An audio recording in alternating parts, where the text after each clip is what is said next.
Bapak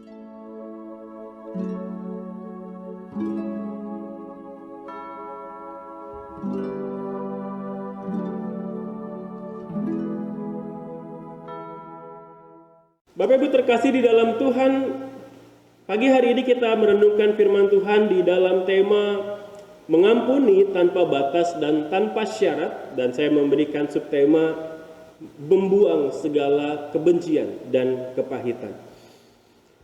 Bapak Ibu terkasih, tahun 2019 yang lalu ada satu film yang cukup menghebohkan, khususnya bagi mereka penggemar film-film superhero, begitu ya.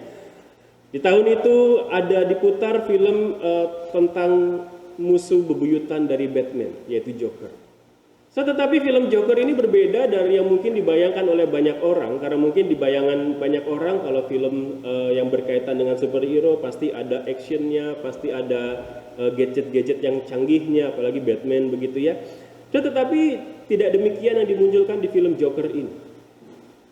Sebaliknya, film ini penuh dengan menggambarkan kehidupan seorang yang nantinya dia menjadi tokoh Joker ini, begitu ya.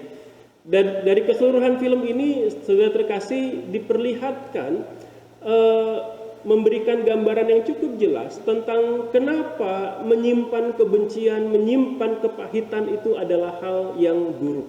Karena dalam film ini diceritakan tokoh Joker itu mengalami perlakuan-perlakuan yang buruk dari orang-orang kaya, orang-orang berduit, dan dia sangat benci kepada kelompok-kelompok kaya dan berduit itu. Dan dari keseluruhan film ini sudah digambarkan betapa besar pengaruh kebencian dan kepahitan yang dia simpan dalam hatinya itu. Sudah menyimpan kebencian dan kepahitan dalam hati kita adalah hal yang buruk. Kita mungkin tidak merasakannya setiap waktu. Kita mungkin tidak mengalami pengaruhnya setiap waktu. Tetapi Bapak Ibu Saudara terkasih dalam Tuhan, paling tidak ada dua hal yang terjadi ketika kita membiarkan, ketika kita menyimpan kebencian atau kepahitan itu di dalam hati kita. Setelah hal yang pertama, apa pengaruhnya kalau kita membiarkan kebencian dan kepahitan itu ada di dalam hati kita? Setelah hal yang pertama adalah kita akan cenderung mudah melukai orang lain. Setelah ada istilah yang mengatakan hurt people. Orang yang tersakiti menyakiti orang lain. Setelah kita mungkin berpikir kalau orang yang tersakiti, dia kecewa, dia sedih, dia punya kemarahan, kebencian, dia akan menyimpannya cuma di dalam dirinya sendiri. Tetapi ternyata tidak. Karena kebencian, kemarahan, kepahitan yang disimpan di dalam hati seseorang itu secara tidak sadar akan mendorong kita, mempengaruhi kita untuk memperlakukan orang lain dengan cara-cara yang menyakitkan. Seorang yang menyimpan kebencian dan kepahitan sebenarnya ada luka di dalam hatinya. Luka emosi, tetapi seringkali dia tidak sadari. Dia tidak obati. Dia mungkin marah, dia mungkin kecewa terhadap seseorang, tetapi tidak bisa atau tidak mau diselesaikan, sehingga dia simpan di dalam hati, dan bahkan mungkin ada orang yang berpikir, sudahlah, saya lupakan saja. Atau kalau di orang Kristen mungkin akan berpikir, sudahlah, orang Kristen kan nggak boleh marah, orang Kristen kan nggak boleh merasa kecewa, orang Kristen kan nggak boleh kepahitan, orang Kristen harus mengampuni, harus mengasihi, nggak boleh marah, begitu ya.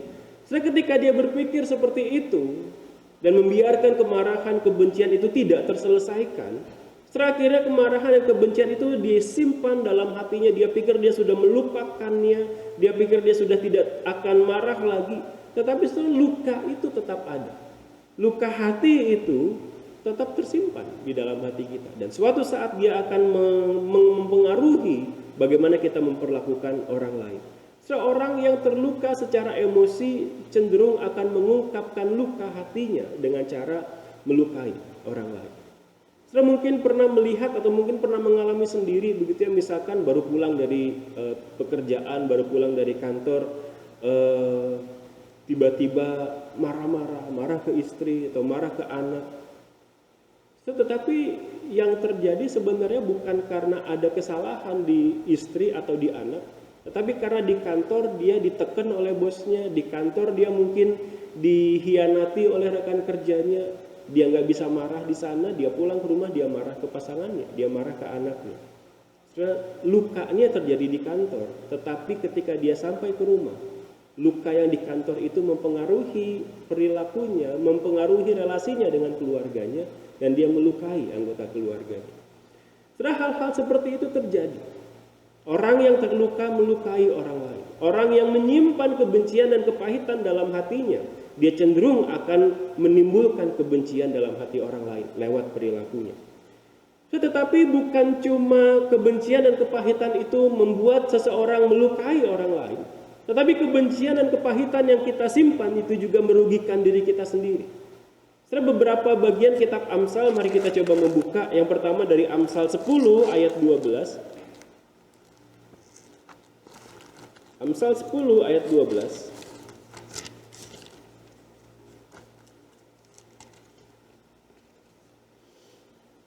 Kebencian menimbulkan pertengkaran, tetapi kasih menutupi segala pelanggaran. Seorang yang menyimpan kebencian di dalam hatinya akan menimbulkan pertengkaran.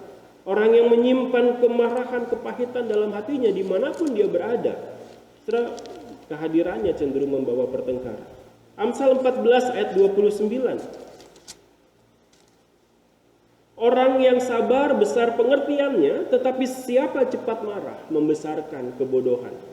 Orang yang cepat marah dikatakan membesarkan kebodohan, merugikan diri sendiri. Satu lagi Amsal 29. Amsal 29 ayat 22.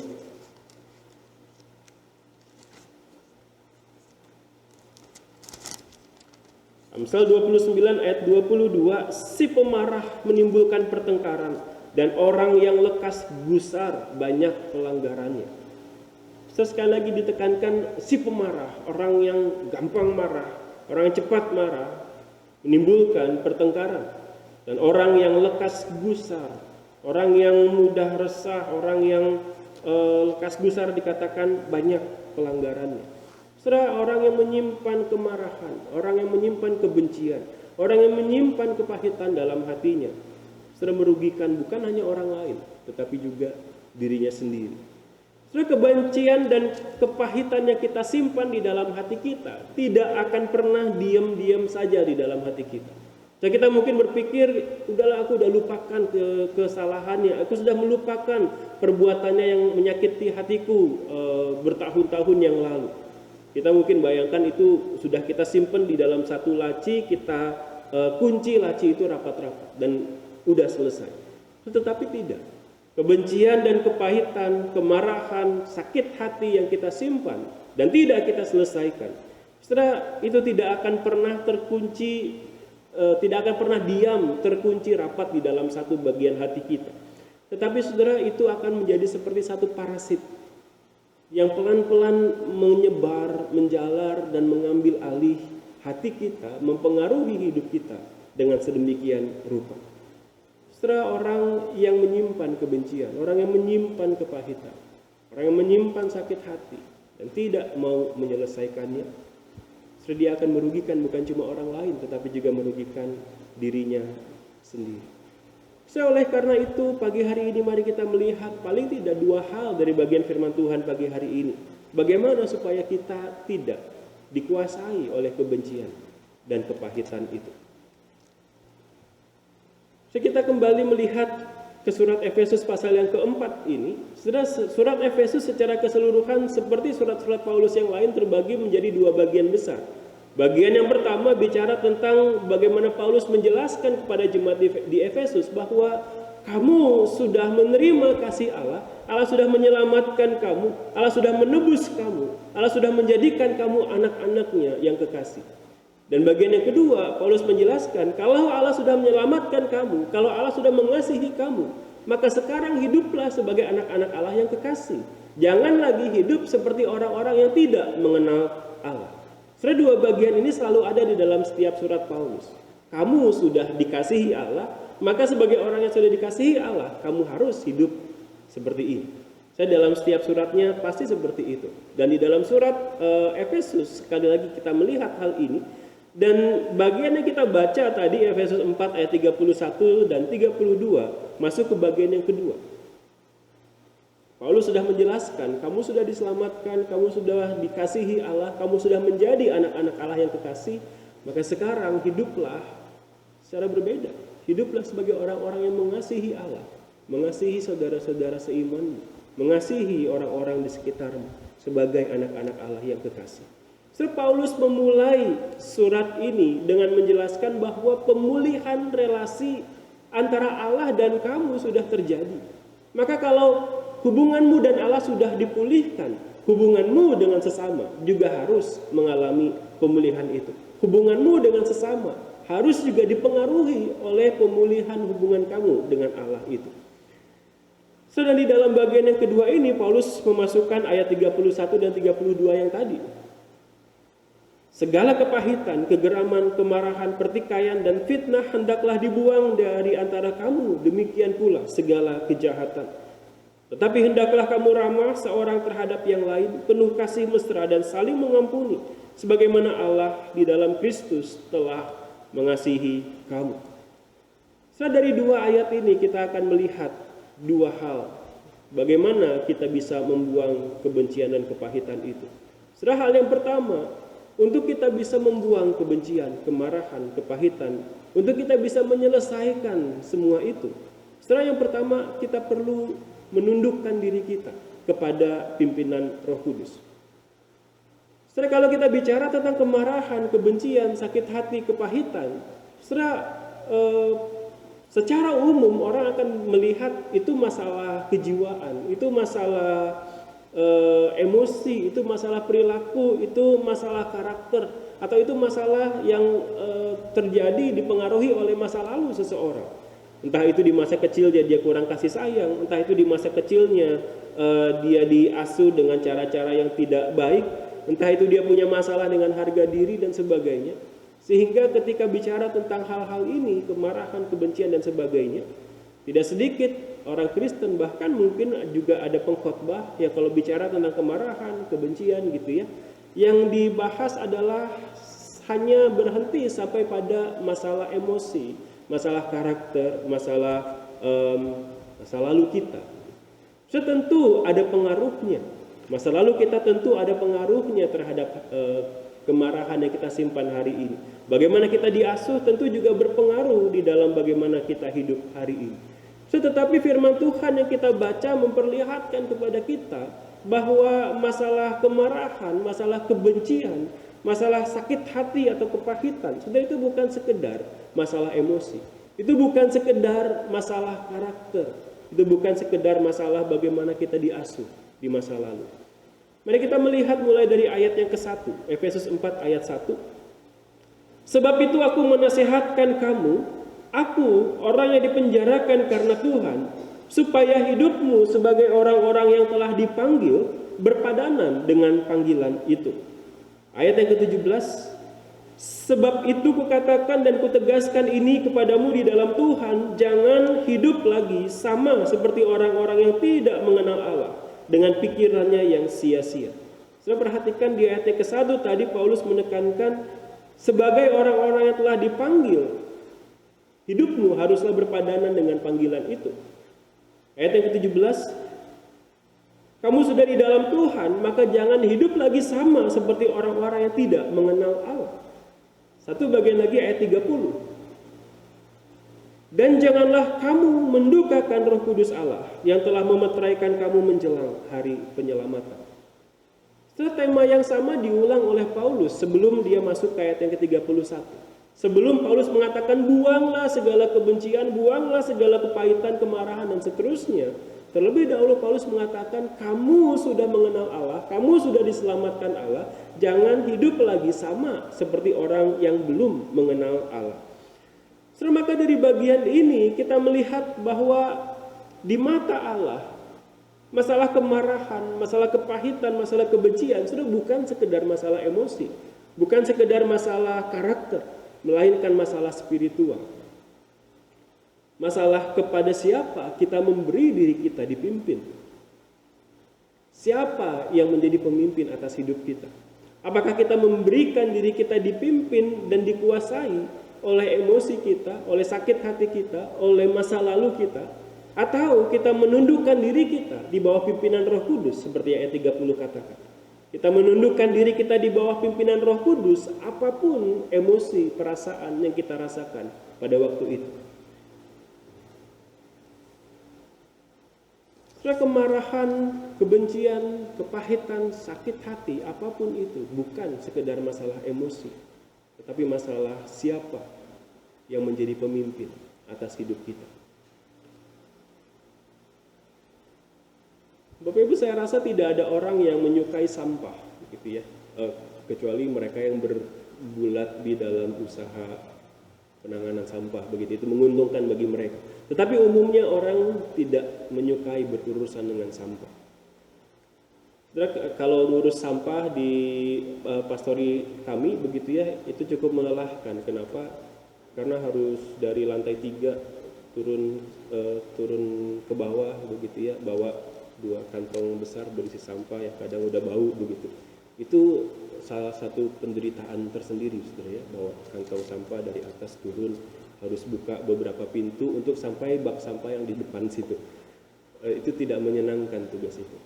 Tetapi bayangkan kalau karena males lah buang sampah, terus sampah itu dibiarkan menumpuk di situ, begitu saudara ya, baunya tentu menyebar kemana-mana.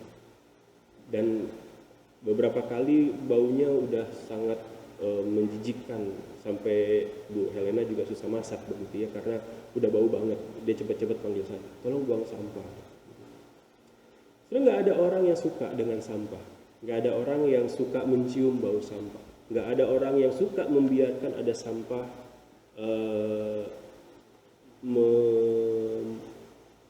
mewangikan ruangan rumahnya begitu ya. Semua orang pasti akan membuang sampah itu. Setelah bagi orang-orang yang sudah dilahir barukan di dalam Kristus, kemarahan, kebencian, kepahitan, setelah itu adalah seperti sampah yang kotor, yang tidak lagi berguna, yang seharusnya sudah dibuang dan tidak diutak-atik lagi.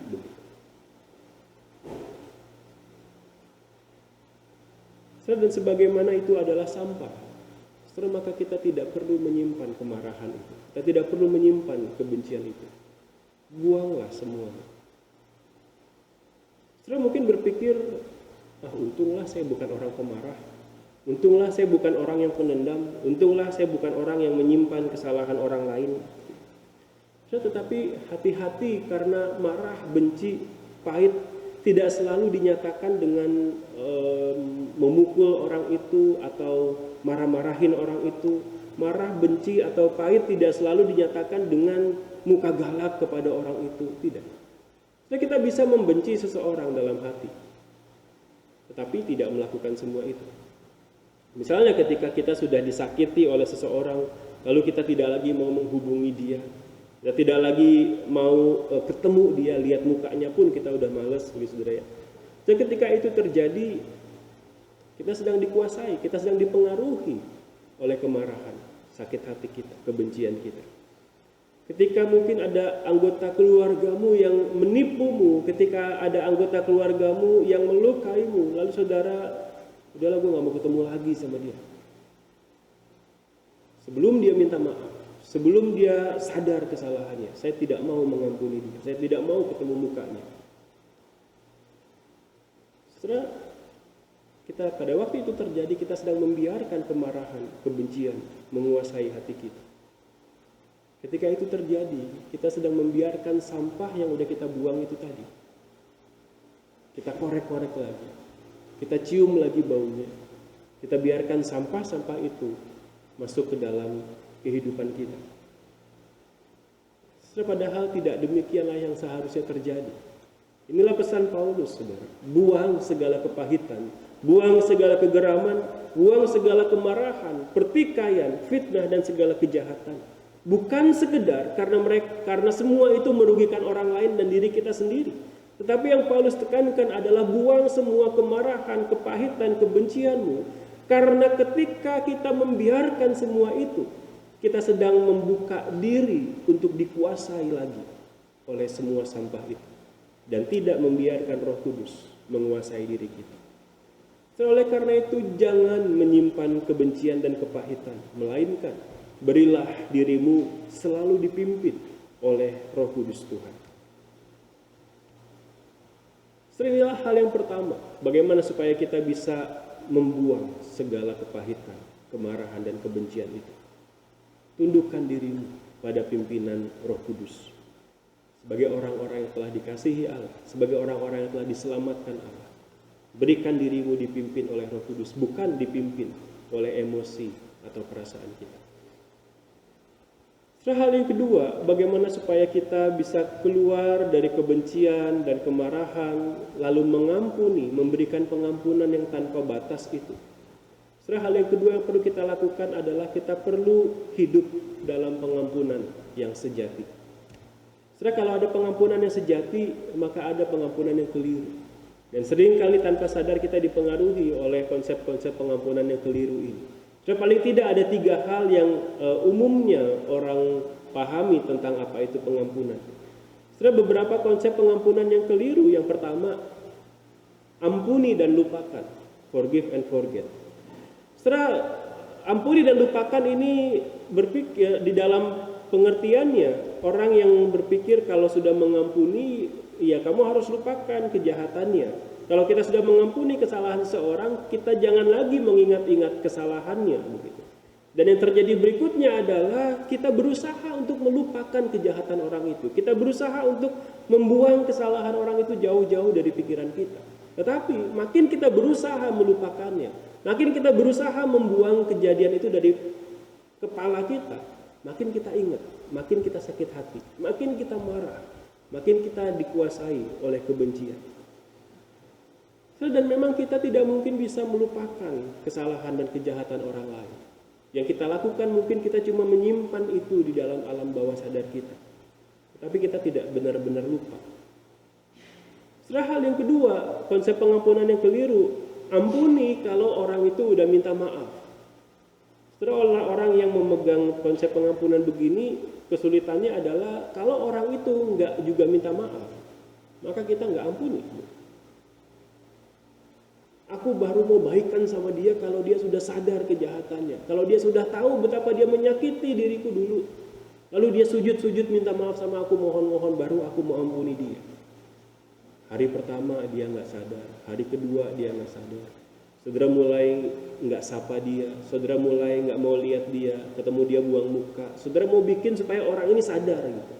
Saudara udah nggak kirim WA gambar lagi ke dia supaya lu sadar. Tapi seminggu, 2 minggu orang ini nggak sadar-sadar juga. Saudara makin dongkol bukan? Makin marah bukan? Kalau kita baru mengampuni setelah orang itu sadar dan minta maaf, saudara betapa lamanya kita harus menunggu pengampunan itu kita berikan. Saudara, konsep pengampunan yang keliru yang ketiga adalah ampuni dan berbaikanlah.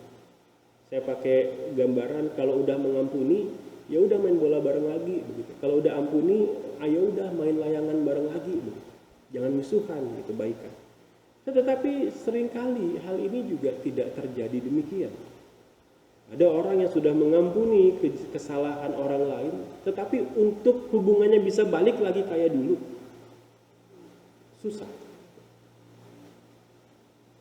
Setelah ini 3 konsep pengampunan yang keliru. Lalu bagaimana pengampunan yang sejati? Setelah kalau kita memperhatikan 3 konsep pengampunan yang keliru tadi, setelah pengampunan itu kita berikan atau tidak bergantung dari apa? Bergantung dari perasaan kita. Bergantung dari tindakan orang lain. Pengampunan yang sejati tidak bergantung dari semua itu. Pengampunan yang sejati tidak bergantung dari pihak yang bersalah. Dia sadar atau tidak, dia ngaku salah atau tidak, dia minta maaf atau tidak. Aku harus mengampuni. Pengampunan yang sejati juga tidak bergantung dari perasaan atau ingatan kita. Gue udah lupa atau belum? Kalau udah lupa, saya ampuni. Kalau masih ingat, wah susah. Tapi kalau udah lupa ya mau ampuni apa begitu. Pengampunan sejati tidak bergantung dari perasaan kita atau mood kita. Moodnya lagi gimana nih hari ini? Kalau moodnya enak, ya udah saya ampuni. Tapi kalau lagi stres, lagi banyak tekanan, jangan ngomong dulu deh, jauh-jauh. Jangan tampakkan mukamu. Jauh-jauh. Pengampunan yang sejati tidak bergantung dari orang lain, orang yang bersalah itu. Pengampunan yang sejati tidak bergantung dari perasaan kita atau ingatan kita atau mood kita udah enak atau belum. Pengampunan yang sejati bergantung kepada pengampunan yang sudah kita alami dari Allah di dalam Kristus Yesus. Inilah yang Paulus katakan di ayat 32 bagian terakhir. Hendaklah kamu ramah seorang terhadap yang lain, penuh kasih mesra dan saling mengampuni sebagaimana Allah di dalam Kristus telah mengampuni kamu. Ini adalah pengampunan yang sejati. Pengampunan sejati bukan bergantung dari perasaan kita atau ingatan kita. Pengampunan sejati juga bukan bergantung dari respon orang lain, tetapi bergantung terhadap pengampunan yang sudah kita alami di dalam Yesus Kristus. Kalau kita sudah menerima pengampunan Allah, kalau kita sudah diampuni oleh Allah, kalau kita sudah dikasihi oleh Allah, maka firman Tuhan katakan, saling mengampunilah, saling berikanlah pengampunan satu dengan yang lain. Karena kamu sudah diampuni, karena kamu sudah merasakan kasih Allah, karena kamu adalah kekasih-kekasih Allah, maka kasihilah sesamamu. Berikanlah pengampunan kepada mereka. Lalu bagaimana dengan pengampunan yang diikuti dengan rekonsiliasi atau berbaikan itu tadi ya, konsep keliru yang ketiga. Setelah untuk bisa rekonsiliasi, untuk bisa berbaikan, setelah nggak bisa kan cuma satu orang. Harus dua-dua orang mau berbaikan, mau rekonsiliasi, mau membangun relasi yang baik begitu. Kalau kita sudah mengampuni kejahatannya, lalu kita mau berbaikan dengan dia, mau menjalani relasi yang baik lagi dengan dia, tetapi dia tidak bersedia, dalam arti tadi kan pengampunan bukan bergantung dari orang itu minta maaf atau enggak gitu ya. Orang itu mungkin gak minta maaf sama kita, tapi kita sudah sadar dan kita mau mengampuni dia. Kita mau berelasi baik lagi dengan orang ini, tapi dia gak sadar dengan kesalahannya dan dia terus melakukan kesalahannya, dia terus mengulang itu. Terus bisa nggak kita rekonsiliasi sama dia? Tentu sulit. Kita sudah mengampuni, tetapi dia tidak menyadari kejahatannya. Dia tidak menyadari sikap-sikapnya yang menyakitkan hati. Tentu hal ini sulit untuk terjadi rekonsiliasi. Setelah rekonsiliasi atau berbaikan butuh dua orang sama-sama menyadari apa yang perlu mereka lakukan untuk berelasi dengan baik kembali. Kalau salah satu nggak sadar, sebenarnya sulit. Tugas kita memberitahu dia. Saya sakit hati waktu kamu melakukan ini. Saya marah waktu kamu mengatakan ini kepada saya. Kalau udah diomongin itu dia sadar atau enggak? Kalau dia sadar, ya pintu rekonsiliasi terbuka. Kalau dia nggak sadar, malah nyerang balik. Apaan? Baper banget jadi orang menurut. Apaan sih? Kok sensi banget jadi orang? Biasa aja kali, cuma bercanda. Terus kita diejek-ejek gitu. Sudah susah untuk berbaikan, untuk rekonsiliasi dalam situasi seperti itu. Jika pihak lain tidak menyadari, jika pihak lain tidak bersedia, maka rekonsiliasi itu memang belum mungkin terjadi. Tetapi bukan berarti kita belum mengampuni. Kita sudah mengampuni dia, sekalipun dia tidak menyadari kesalahan. Yang kita lakukan berikutnya adalah perlakukan dia seperti musuh. Dimusuhin. Tunggu dulu, saudara. Tuhan Yesus mengajarkan kita dari beberapa firman-Nya bagaimana kita memperlakukan musuh. Coba kita buka Matius 5 ayat 44.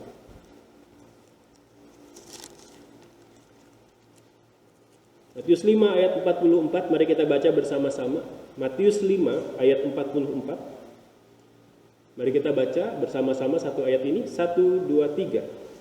Tetapi aku berkata kepadamu, kasihilah musuhmu dan berdoalah bagi mereka yang menganiaya kamu. Sedemikianlah Tuhan mau kita memperlakukan musuh. Kasihi, doakan mereka yang menganiaya kamu. Saudara, kita tidak akan selalu terhindar dari masalah. Kita tidak akan selalu terhindar dari orang-orang yang menyakiti hati kita. Saudara, ada banyak hal yang dapat membuat kita sakit hati, marah, benci, dan pahit. Tetapi jangan simpan kemarahan dan kebencian itu dalam hati kita. Jangan biarkan kepahitan itu tersimpan di dalam hati kita. Lainkan hiduplah dalam pengampunan yang sejati. Karena itulah yang sudah kita terima dari Allah ketika Kristus mati bagi setiap kita.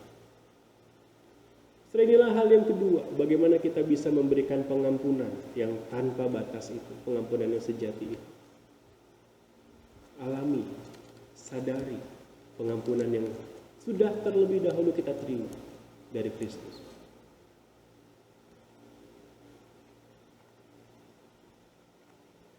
Setelah ada seorang wanita Belanda bernama Corrie ten Boom. Corrie ten Boom adalah salah seorang perempuan yang dia serta keluarganya ditangkap oleh tentara Jerman pada waktu Perang Dunia Kedua.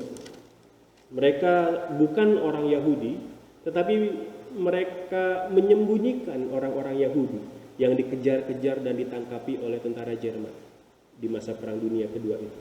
Setelah ketika tentara Jerman tahu satu keluarga ini menyembunyikan orang-orang Yahudi, maka satu keluarga itu juga ditangkap bersama dengan orang-orang Yahudi yang mereka sembunyikan. Ketika mereka ditangkap, mereka dimasukkan ke kamp konsentrasi tentara Jerman, begitu ya. Papa dari Corrie ten Boom ditangkap, dimasukkan ke kamp dan meninggal di dalam kamp itu.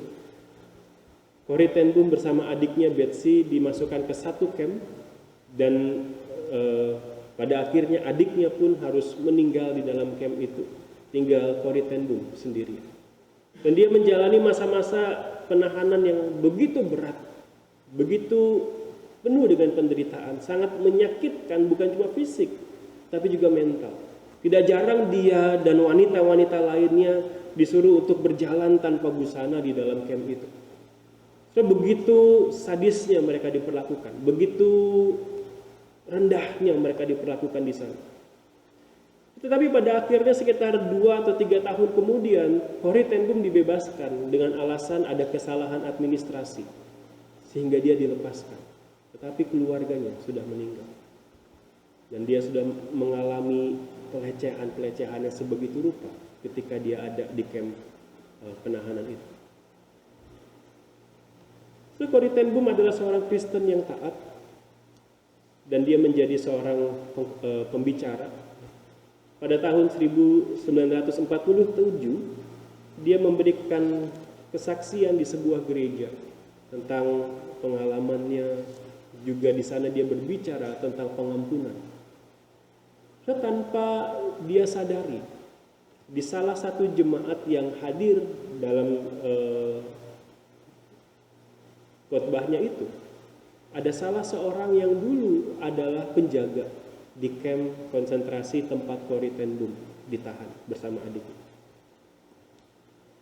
Maka selesai acara itu, Corrie ten Boom menyalami orang-orang, lalu si penjaga ini, orang yang dulunya adalah penjaga di kamp konsentrasinya Corrie ten Boom, dia datang menghampiri Corrie. Dia menjulurkan tangannya dan berkata, "Apa yang Anda sampaikan tadi tentang pengampunan sangat menyentuh hati saya. Tuhan sudah mengampuni saya bertahun-tahun yang lalu, tetapi saya butuh pengampunan dari ibu," kata orang. Corrie ten Boom tidak tahu orang ini siapa. Tetapi kemudian orang ini berkata, "Saya adalah salah seorang penjaga Jerman di kamp konsentrasi tempat ibu ditangkap dulu." Ketika disebutkan nama tempat itu, Corrie ten Boom langsung terbayang, langsung mengingat masa-masa penuh penderitaannya yang lalu itu. Bagaimana dia dilecehkan, bagaimana adiknya harus meninggal di depan matanya. Lalu di hadapannya seorang yang dulu terlibat di dalam tindakan-tindakan yang membuat hidupnya menderita itu, menjulurkan tangannya, mengatakan, "Aku butuh pengampunan darimu." Pada waktu itu Corrie ten Boom menyaksikan dari bukunya, dia mengatakan, "Saya tidak bisa mengampuni orang ini. Saya begitu marah ketika mengingat bagaimana adiknya diperlakukan dan harus meninggal. Dia begitu sedih, dia begitu marah." Saat kenangan-kenangan buruk itu terlintas di dalam pikirannya, dia mengatakan satu hal dalam hatinya, "Tuhan Yesus, ampuni saya. Tolong saya untuk mengampuni dia." Karena dia benar-benar sulit, benar-benar tidak mau mengampuni orang ini, mengingat apa yang sudah terjadi di masa lalu. Saya dikatakan di dalam bukunya, Corrie ten Boom berkata, saya mencoba tersenyum, saya berjuang untuk mengangkat tangan saya tidak bisa. Dia bilang. Saya tidak merasakan apa-apa, tidak sedikit pun kehangatan atau belas kasihan. Dan saya kembali diam-diam memanjatkan doa. Tuhan, saya tidak bisa mengampuni dia. Beri saya pengampunan-Mu. Lalu saya memegang tangannya. Dan hal yang paling tidak pernah terbayangkan terjadi. Dia katakan dari pundak hingga ke tangan saya seperti ada sesuatu yang mengalir kepadanya. Dan di saat yang sama tumbuh kasih kepada orang asing ini yang hampir membuat saya kewalahan.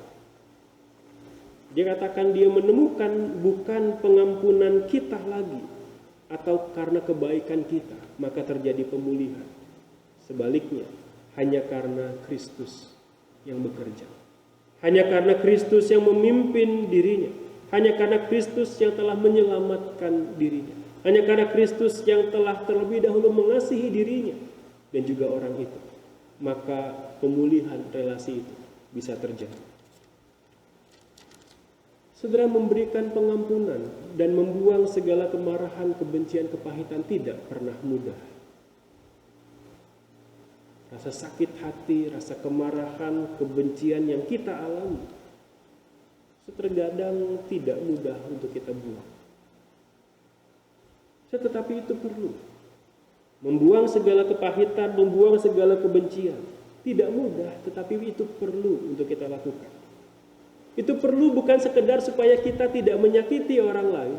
Itu perlu kita lakukan bukan sekedar supaya aku bisa berelasi dengan baik dengan orang-orang. Kita perlu membuang segala kepahitan, segala kebencian, bukan sekedar supaya saya menjadi orang yang baik. Tetapi kita perlu membuang semua itu dan hidup dalam pengampunan yang sejati. Karena Tuhan lebih dulu mengampuni kita. Karena Tuhan sudah lebih dulu mengasihi kita. Hanya karena itu maka kita perlu membuang segala kemarahan kita. Karena Tuhan lebih dulu mengampuni kita, menyucikan kita, menjadikan kita anak-anak yang kekasih, maka kita perlu membuang segala kemarahan dan kebencian kita. Dan kita perlu mengampuni sebagaimana Kristus mengampuni. Setelah itulah yang Allah kehendaki untuk kita lakukan sebagai anak-anak Tuhan yang sudah menerima pengampunannya. Dan kiranya Tuhan yang menolong kita supaya di tengah-tengah situasi kehidupan hari ini kita berjumpa dengan keluarga kita di dalam segala pergumulan. Setelah kita boleh dipimpin oleh Roh Kudus untuk mengasihi dan memberikan pengampunan itu pada mereka. Kiranya Tuhan yang menolong setiap kita. Mari kita berdoa.